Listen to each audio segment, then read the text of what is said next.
मेरा मन मानता नहीं है, रात में मुझे नींद नहीं आती है, अच्छी तरह से मुझे भूख भी नहीं लगती है, बराबर चिंता बनी रहती है, तनाव बना रहता है, समय से सो नहीं पाता हूँ, जग नहीं पाता हूँ। तमाम प्रकार की समस्याएं मानव जीवन में प्रति दिवस घटित होती रहती हैं।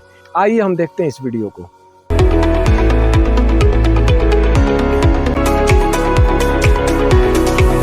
जय मां भवानी में ज्योतिषाचार्य Arun Kumar Mishra motivational speaker YouTube channel पर हार्दिक अभिनंदन करता हूं। प्राचीन काल में लोगों के पास समय होते थे, एक दूसरे से मिलते जुलते थे। गांव में एक बड़ा सा वृक्ष होता, छाये में गर्मी के दिनों में उसमें चर्चाएं किया करते थे और सत्संग किया करते थे। किसी के पास समय नहीं है कि सत्संग करे, अपने कार्यों से मुक्ति नहीं मिल रही है। हमारे देश पर मुगलों का शासन रहा और अंग्रेजों का शासन आया।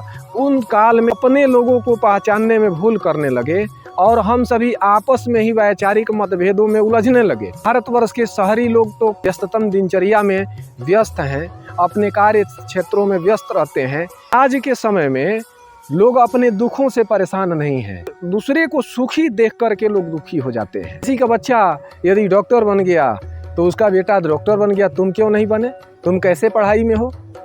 किसी बच्चे का अगर मार्क्स कम आता है, उन बच्चों के साथ वैसा व्यवहार करते हैं कि उसके बारे में कहा नहीं जा सकता है। कहेंगे कि कर क्या रहे थे, एक ही स्कूल में पढ़ते थे, तुमसे ज्यादा नंबर ला दिया। हम सभी अपने जिम्मेदारियों से हट करके इन कार्यों को हमें नहीं करना है, उन कार्यों में हम लगे हुए हैं। उसका लड़का ऐसा है, उसकी लड़की ऐसी है, उसकी बीवी ऐसी है। हमारे पास भगवान के भजन के लिए समय नहीं है, लेकिन हमारे पास उन कार्यों के लिए समय है जिसमें दूसरे की बातें हों, अपनी बातें वहाँ एक भी नहीं होंगी। उन सभी बातों में हम उलझ करके अपने आप को मानसिक रूप से बीमार कर रहे हैं। देखने में हम हृष्ट पुष्ट हो रहे हैं, हमारे शरीर पर अच्छे वस्त्र हैं, पैरों में महंगे जूते हैं, लेकिन हमारे जो विचार हैं वे विचार अच्छे नहीं हैं। शरीर में होने वाली बीमारियों का इलाज तो डॉक्टर कर सकता है, मन में जो बीमारी बैठी हुई है, दूसरे व्यक्ति की चर्चा करने से आप नहीं थकते हैं। आपके भीतर एक बीमारी बैठी हुई है, उस बीमारी को दूर करना चाहिए। वैसे कुछ लोग की आदत भी होती है, जब तक वे दूसरे की चर्चा नहीं करते, दो लोग की शिकायत नहीं करेंगे,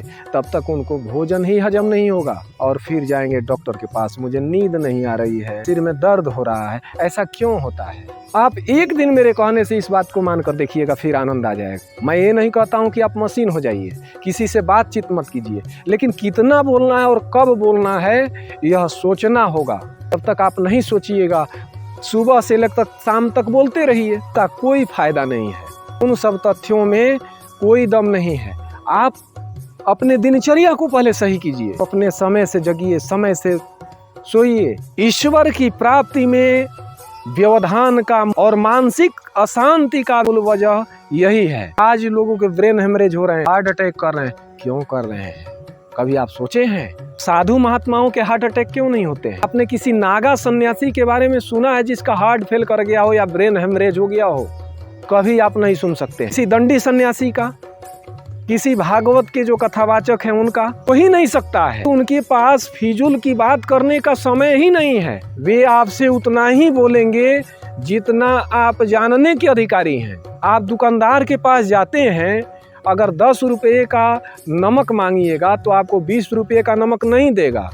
लेकिन यदि आपके पास कोई समस्या लेकर आता है तो आपके पास लेकर आएगी अपनी छोटी सी समस्या, लेकिन आप उसको बताएंगे लंबा चौड़ा प्रोसेस। क्या मिलता है? इससे आप भी भ्रमित होते हैं और जिसको आप बता रहे हैं वह भी भ्रमित होगा। कुछ लोग मुझे व्हाट्सएप पर मैसेज करते हैं, कहते हैं गुरुजी मेरे बारे में बता दीजिए, मेरी कुंडली देख लीजिए। मैं कहता हूँ बिल्कुल नहीं। आपको जानना है मुझे कॉल कीजिए, आपको क्या जानना है आप मुझसे प्रश्न कीजिए। अब ये सोचिएगा आप मुझे व्हाट्सएप पर मैसेज कर दिए अपना बर्थ अपडेट और मैं आपको कुंडली देखकर बता दूंगा, तो उतना समय मेरे पास नहीं है। यूट्यूब पर वीडियो अपलोड करने के लिए मुझे क्या बोलना है उसके बारे में मुझे घंटों सोचना पड़ता है। उसके बाद मैं एक वीडियो को रिकॉर्ड करता हूँ, तब जाकर के मैं एक वीडियो पोस्ट करता हूँ। अब मैं सोचूं कि वैसे ही वीडियो को रिकॉर्ड करूँ और वैसे ही आप सभी के समक्ष भेज दूं, तो आप मेरा वीडियो कभी नहीं देखिएगा। उसी प्रकार से आपके पास यदि कोई व्यक्ति आ रहा है या आप किसी के पास जा रहे हैं तो आपका परम कर्तव्य बनता है आप उससे उतनी ही बात कीजिए जितनी आवश्यक हो। आप देखिएगा कि मानसिक उलझने में दूर हो जाएंगी। आप मन को रोकिए किससे बोलना है, कितना बोलना है, इन बातों को जब आप सोच लेंगे, विचार लेंगे, आत्मसात कर लेंगे, शरीर की 90% बीमारी का मूल कारण है हम लोग अनावश्यक उलझनों में उलझे रहते हैं। दूसरे की बात करने में हम लोग उलझे रहते हैं। संसार को वश में करने का मात्र एक ही उपाय है, दूसरे की बात करने से आप बचिए। आपकी यश और कीर्ति दिनों दिन बढ़ेगी। आशा करता हूं कि हमारा यह सुझाव आप सभी को पसंद आया होगा। चैनल पर बने रहने के लिए बहुत बहुत धन्यवाद। जय मां भवानी।